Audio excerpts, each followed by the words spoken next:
Alright everybody, how's it going, and welcome to Sly Cooper and the Thievius Raccoonus, my all-time favourite game series. I love this series of games. So it's a action and adventure slash platformer kind of a deal.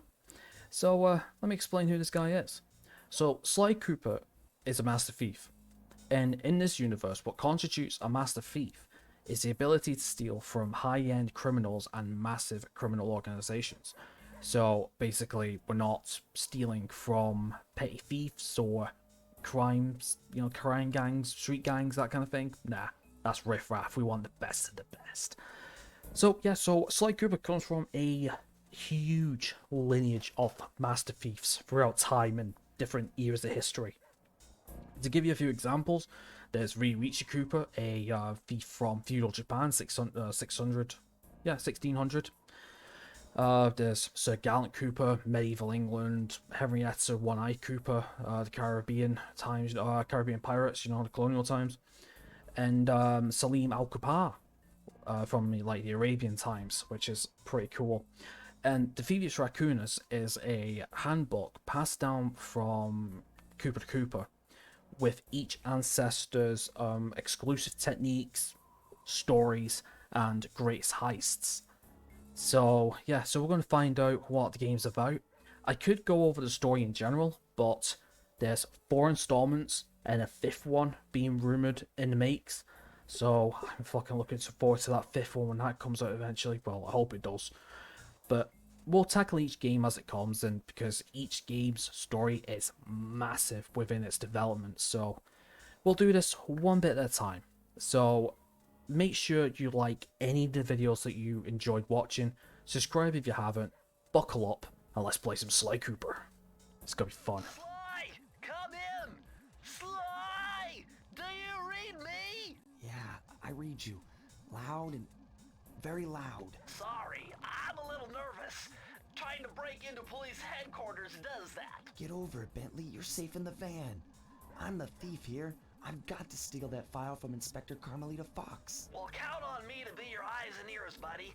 Got their security system totally scoped. To get inside, you're gonna have to go through that air vent. All right, I'm going in. And don't forget you got me at the wheel, Sly. All you gotta do is grab the file and get back to the van. We'll do the rest. Just keep that engine running, Murray. I'll be down in no time. Yeah, so the 2 people there is Sly's comrade in arms. The Green Turtle is called Bentley. He's the brains of the outfit, the guy who's the technological genius and the guy who comes up with the plans. And the Pink Hippo is a guy called Murray, who is the getaway driver slash the gang's handyman. You'll find out about their background a little bit later on, but really, really cool guys. So, yep. So right now we're just going to collect a few coins, because the way this game works is similar to Mario and Crash Bandicoot. Basically, you get 100 coins, and instead of an extra life, you get what's known as a horseshoe, which protects you from 1 attack. Because, let me tell you something, this game has 1-hit KOs, which I am not a fucking huge fan of. If anything, I prefer the health bar they introduced with the 2nd installment and later on in the game. So basically, basic controls is extra jump. I'm playing this on PS2, so PS2 controller. Well, actually, I'm using an emulator, so yar. So, extra jump, square is your attack, circle is your interactive button, and triangle is your powers button, but we haven't got any at the minute, so there's that. This is called the Binocucom. This is kind of like the first-person view of the game, I guess. And that's about it, so let's carry on. Up here. Hey, Bentley, I think I'm seeing things. Must be vertigo or something. Can you see those crazy blue lights? Really? I've read about this. Master raccoon thieves are able to sense thieving opportunities, which manifest themselves as unexplainable blue auras. According to my research, all you have to do is get near them and hold down the circle button, and you should perform a super sneaky master thief move. Hold down the circle button near blue auras. I'm on it. It's actually great to have a game where I don't have to voice act. I mean, I enjoy Chrono Trigger's, well, my interpretation of voice acting with Chrono Trigger, but it's good to just play a good old-fashioned game. Be extra careful here, Sly. Break one of those laser beams and you'll set off the alarms. Not to mention you'll be fried. There we go. Easy peasy. You hit that. So basically the lasers, we'll see them throughout the levels of the game. Basically, Nice job, you're in. Inspector Carmelita Fox's office is behind the red door. basically, the yellow lasers you touch once, that's your warning. And then you touch it again, that's your loss of life. Pretty simple. Alright, so we'll have to go to the red door. Here it is. It's locked. Must be. Okay, let's go around the window. So yeah, this game is going to be a little bit fun. A little bit fun? It's going to be a lot of fun. Well, except for a couple of missions which I'm not looking forward to because I fucking hate the minigames. That's the one thing about this game that's not in the rest. This game is chock full of minigames in every single level, and if you're not that kind of a guy or kind of a player, it can be really annoying, but just thank fuck number 2 and the rest has a lot less of them. Carmelita Fox stashes all her important files. I hacked into the police security mainframe and discovered this vault's combo.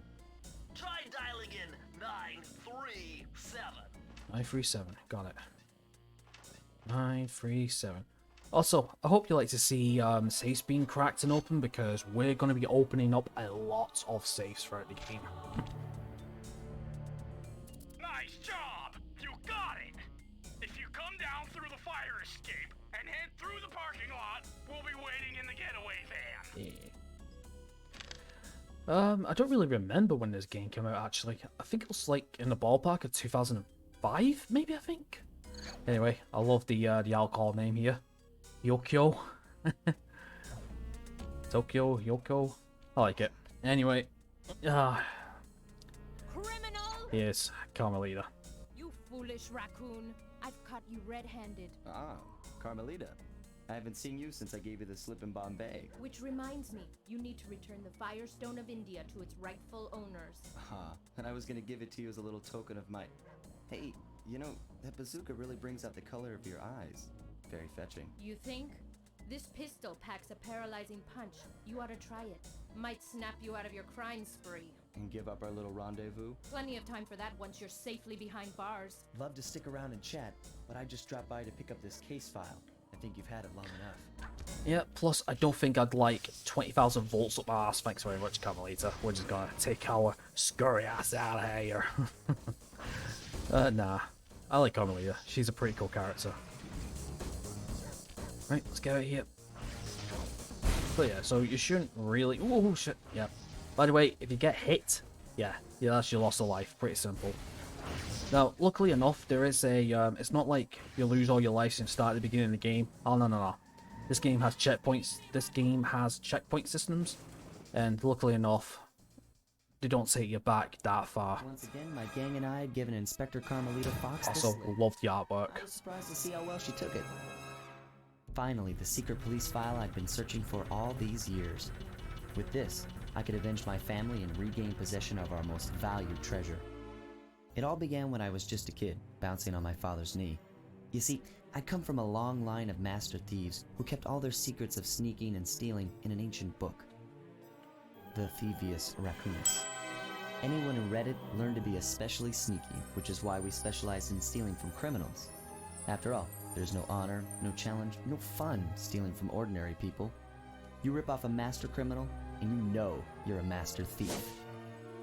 Well, on the night I was supposed to inherit the book, 5 visitors came unannounced to our door. My father fought to protect us, but the gang of villains known as the Fiendish Five overpowered him and ransacked our house until they found the Thievius Raccoonus. Our family's manual of thieving greatness fell into their filthy hands. They tore the book into 5 pieces and split it up, each villain disappearing to the farthest corners of the world to commit dastardly crimes.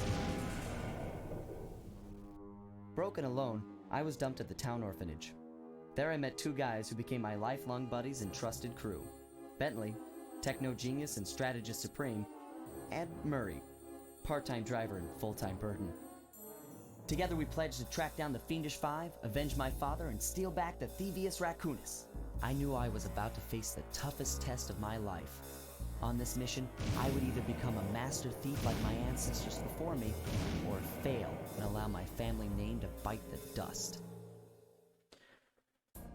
Also, I didn't want to interrupt, but you might see a little bit slow down here and there. I did configure the emulator settings to be at 100% speed at all times. I mean, I'm playing the, I believe it's the NTSC, which I put it roughly translated as the North American version. And those files run at 60 frames a second, where the PAL version or the European version of PS2 games normally run about 50. But the file for the European version has a few little bugs and glitches to some degree. Well, in terms of the graphics, not in terms of gameplay.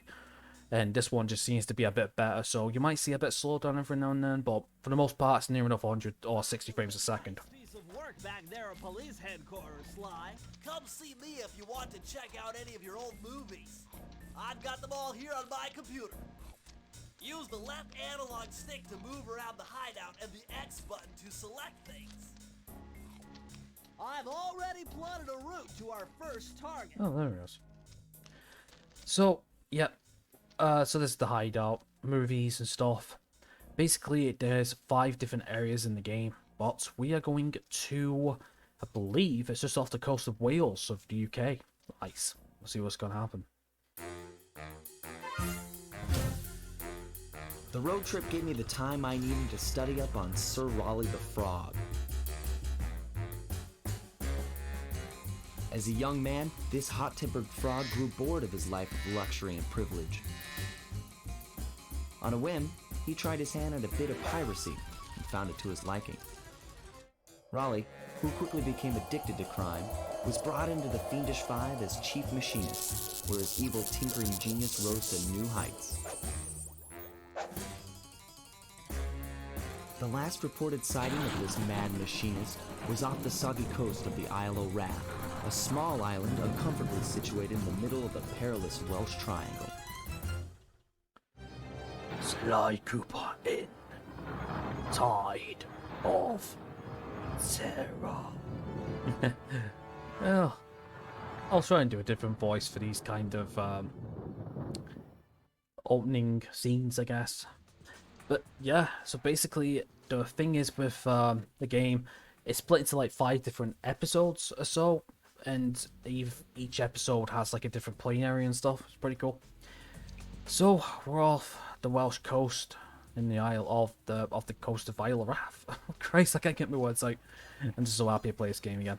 Alright, let's get moving.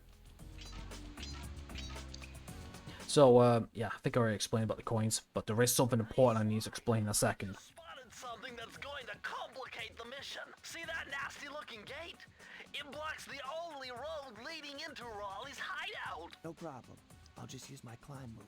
Okay, but remember, you can only climb on certain objects, like pipes and ropes. Yeah, sure, and like that ladder there? That is correct, but do not forget, Sly. You have to get close. Then hit the circle button to grab it. Yeah. Relax, Bentley. I live for this stuff. Yeah, and that's what worries me. Right, okay, so if you see in the bottom left, there was a little percentage bar, right? That indicates your progression for the game. Now, when you get to the end of the game, you've got about 60% or so. This is going to be a 100% playthrough. And to do that, we need to collect these things, clue balls. Now this is very interesting. The message you just found appears to be some sort of clue. I'll decipher it here in the van. In the meantime, see if you can find any more clues. The more I have, the easier it'll be to crack the code. So, basically, in every single level, not episode, level, because there's like a huge fucking, like, this is like the episode map, right? In every single level, there is X amount of clue balls to collect. In this case, it's 20. And this once you collect them all, we're able to get the code to open up that level safe. And when we open the safe, we get access to a new ability that Sly can do. Now, let me tell you something. I have literally near enough 90% burned every single location in my fucking mind, because on the PlayStation 3 there is a platinum trophy for Sly 1 where you have to collect all the clue balls, and every time I fucking do I play through this, I always do 100% because it's just fucking natural. So yeah, so hopefully I remember well. The last time I played this game was 4 years ago, So I think hey, shit, I was lucky. Fell in there, we would have lost a life then. Because let me tell you something, water is a no-go. But I was gonna say then, yeah. So I'll near enough remember where everything is. So yeah. So for these ropes, just press the jump button and the circle button. They'll explain about that in due time, I think. But to be honest, near enough. If you press circle near enough by everything, you will be able to do something at least. So yeah, it's a pretty cool game, but like I said, this game's annoying in terms of its mini games. Literally, near enough everything has a fucking quirk or a gimmick to it.